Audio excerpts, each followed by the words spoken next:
अस्सलाम वालेकुम। आज की वीडियो में हम करेंगे लॉज ऑफ इंडिसेस। ये है जी mathematics book 3D3 7th edition जो न्यू एडिशन आया है उसका ये चैप्टर नंबर 4 है। तो काफ़ी सारे स्टूडेंट्स कह रहे थे कि आप चैप्टर नंबर 4 करा दें, तो मैंने कहा पहले उसके लॉ जितने भी उसके लॉज हैं पहले हम वो देख लेते हैं, फिर उसके बाद जो है हम वो चैप्टर स्टार्ट करेंगे। तो लॉज ऑफ इंडिसेस है, ठीक है। और अगर अभी तक आपने मेरा चैनल सब्सक्राइब नहीं किया तो उसको सब्सक्राइब कर दीजिए और बेल आइकन को लाजमी प्रेस कीजिएगा ताकि आपको न्यू आने वाली वीडियोस के बारे में पता चल सके। तो लॉज ऑफ इंडिसेस क्या होता है हमारे पास, ठीक है। सबसे पहले इंडिसेस है, आपके माइंड में आ रहा होगा कि ये होता क्या है। तो अगर आपको पता हो इंडेक्स के बारे में, जैसे कि हमारे पास कोई भी मैं नंबर ले लूँ, यहाँ पे मैं साइड पे लिख देती हूँ, जैसे कि 2 की पावर में ले रही हूँ 5, ठीक है। अब ये जो पावर है ना 5, ठीक है, ये तो होगी हमारे पास बेस, ठीक है। अब ये जो है इसको हम बोलते हैं एक्सपोनेंट भी बोलते हैं, ठीक है। एक्सपोनेंट भी बोलते हैं, इसको हम पावर भी बोल सकते हैं, इसको हम इंडेक्स भी बोल सकते हैं, ठीक है। और जो इंडेक्स होता है ना, इंडेक्स का मतलब कि अगर एक हो तो उसे इंडेक्स बोलते हैं और अगर एक से ज़्यादा पावर्स हो तो उसे इंडिसेस बोलते हैं, ठीक है। तो ये बस इंडिसेस यहाँ से आया, इंडेक्स से इंडिसेस, कि अगर एक पावर है मतलब कि एक बेस और एक पावर है तो हम कहेंगे कि ये जो है इंडेक्स है, ठीक है। कि 2 के इंडेक्स में हमारे पास 5 है। लेकिन अगर एक से ज़्यादा पावर, जैसे कि 2 क्रॉस 2 यानी कि ज़्यादा नंबर आपस में मल्टीप्लाई हो रहे हैं, फिर उनके ऊपर उनकी पावर्स हैं, तो फिर हम कहेंगे ये इंडिसेस हैं, ठीक है। तो ये हो गया जी हमारे पास इंडेक्स का भी हमें पता चल गया, इंडिसेस का भी पता चल गया। अब हम इसके लॉ स्टार्ट करते हैं। तो इसका फर्स्ट लॉ है हमारे पास, ठीक है। तो फर्स्ट लॉ है हमारे पास इसका कि फर्स्ट लॉ है हमारे पास कि अगर हमारे पास दो नंबर हैं, जैसे कि ए के इंडेक्स में हमारे पास m है क्रॉस ए के इंडेक्स में हमारे पास n है, तो ये हमारे पास इक्वल होगा a is m plus n, ठीक है। अगर दो नंबर हैं, जैसे कि दोनों की बेस देखें आप सेम है, इधर भी a है और इधर भी a है, और इसके इंडेक्स में m है, इसके इंडेक्स में n है, तो बेस जब सेम होगी तो जो पावर्स होती हैं या जो इंडेक्स में नंबर होते हैं ये आपस में क्या होते हैं, ऐड हो जाते हैं। तो ये हमारे पास इसका फर्स्ट लॉ है। इसकी मैं आपको एक एग्जांपल भी इसकी दे देती हूँ। एग्जाम्पल अगर हम इसकी ले लें कोई भी, जैसे कि 5 की पावर 8 मल्टीप्लाई बाय 5 की पावर 9, ठीक है। तो इसका सोल्यूशन हमारे पास क्या होगा, इसको अगर हमने सॉल्व करना है तो आप देखें बेस तो हमारे पास सेम होगी ना, यहाँ पे भी 5 है, यहाँ पे भी बेस में 5 है, तो हम इसे लिख देंगे 5 की पावर, अब इंडेक्स में यहाँ पे 8 है और इंडेक्स में यहाँ पे 9 है, तो बेस सेम है तो जो इंडेक्स में नंबर्स होते हैं ये आपस में ऐड हो जाएंगे। 8 plus 9 which is equals to 5 into 9 plus 8 हमारे पास क्या हो जाएगा 17, और ये आ गया हमारे पास इसका आंसर। तो ये फर्स्ट लॉ हो गया हमारे पास। अब हम करते हैं इसका नेक्स्ट लॉ जो कि हमारे पास है इसका सेकंड लॉ, ठीक है। तो सेकंड लॉ है हमारे पास कि, ठीक है जी, सेकंड लॉ अब हम कर लेते हैं इसका। तो सेकंड लॉ कुछ इस तरह है हमारे पास कि पहले मैंने आपको मल्टीप्लाई का बताया ना, तो आप डिवाइड का कर लेते हैं। अगर बेस सेम हो और डिवाइड हो रही हो तो फिर क्या करते हैं, तो हम यहाँ पे लिख लेते हैं कि अगर a power m divided by a power n, अगर बेस सेम है और डिवाइड हो रहे हैं तो जो इंडेक्स में नंबर होंगे वो क्या हो जाएंगे, आपस में माइनस हो जाएंगे, ठीक है। बेस सेम है तो पावर माइनस हो जाती है, तो a power m minus n या इंडेक्स में m माइनस एन, ठीक है। अब इसकी भी हम एक एग्जांपल कर लेते हैं। तो ये हमारे पास हो जाएगा कोई भी इसकी एग्जांपल ले लेते हैं, जैसे कि 7 पावर 8 डिवाइडेड बाय 7 पावर 3, ठीक है। तो सोल्यूशन इसका हम लिख लेते हैं, ये हमारे पास हो जाएगा। अब देखें बेस सेम है और डिवाइड हो रहे हैं, ठीक है। तो इंडेक्स में जो नंबर है वो आपस में माइनस हो जाएंगे, बेस को एक दफ़ा ही लिखेंगे हम, ठीक है। Which is equals to base को एक दफ़ा ही लिखा और ये आपस में ये जो इंडेक्स में नंबर है ये माइनस हो जाएंगे। 8 माइनस 3 तो 7 पावर 5 आ गया हमारे पास इसका आंसर। ठीक है जी, ये हो गया इसका सेकंड लॉ भी हमने कंप्लीट कर लिया। अब हम करते हैं इसका नेक्स्ट लॉ जो कि हमारे पास है इसका थर्ड लॉ। तो थर्ड लॉ मैं यहाँ पे लिख लेती हूँ।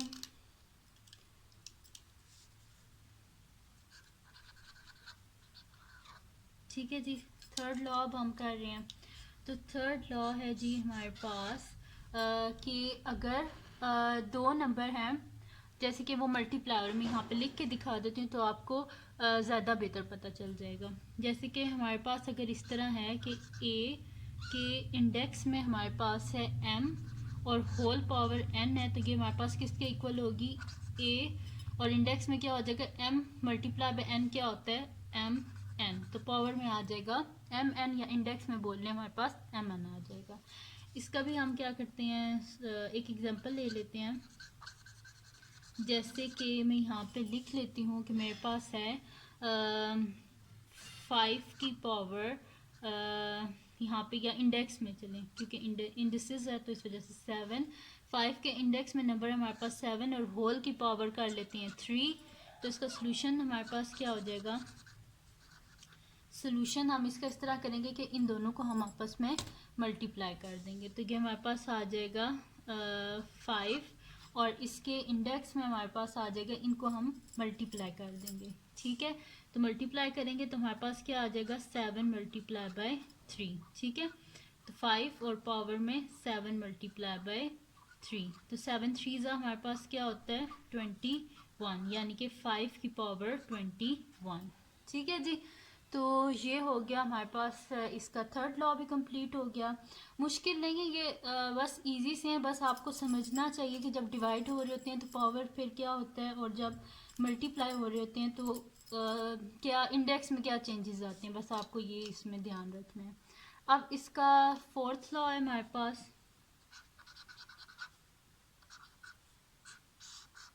ठीक है, फोर्थ लॉ हमारे पास है कि a power n into b power n is equals to हमारे पास होता है a cross b whole power n। ठीक है जी, ये होता है हमारे पास।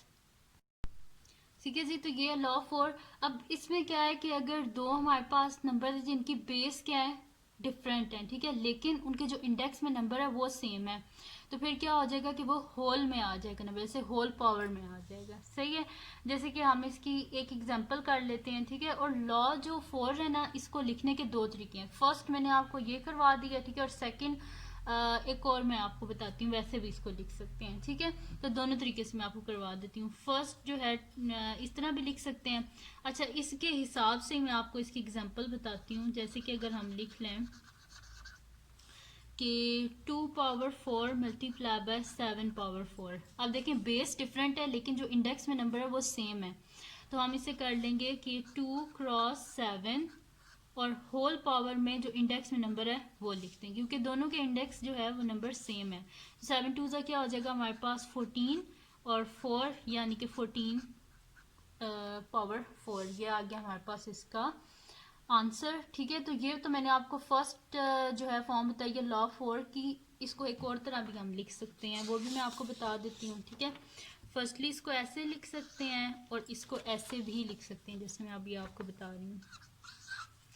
इसको हम इस तरह भी लिख सकते हैं कि a b whole power n is equals to a n into b n, यानी कि अगर दो डिफरेंट मतलब के बेसिस हैं और उनके होल पावर में हमारे पास n है, तो यहाँ पे क्या हो जाएगा, ये n अंदर जाके मल्टीप्लाई हो जाएगा, तो a के इंडेक्स में n हो गया और b के इंडेक्स में भी हमारे पास n हो गया। इसका भी मैं आपको एक क्वेश्चन करवा देती हूँ, एग्जाम्पल लिख लेते हैं हम। यहाँ पे अगर मेरे पास कुछ इस तरह है कि 2h2 होल पावर 6। ठीक है जी, ये हमने ले लिया है क्वेश्चन, तो इसका सोल्यूशन क्या हो जाएगा मेरे पास। देखें, अब हमने करना क्या है कि ये जो 6 है ना, इसको हमने अंदर मल्टीप्लाई कर देना है। ठीक है, तो ये हमारे पास हो जाएगा कि 2 की पावर 6। ठीक है जी, और h की पावर 2 है ना, तो h पावर 2 होल पावर 6। तो 2 की पावर 6 हमारे पास क्या होता है 64 होता है। यहाँ से मैं आपको दोबारा करके भी दिखा देती हूँ।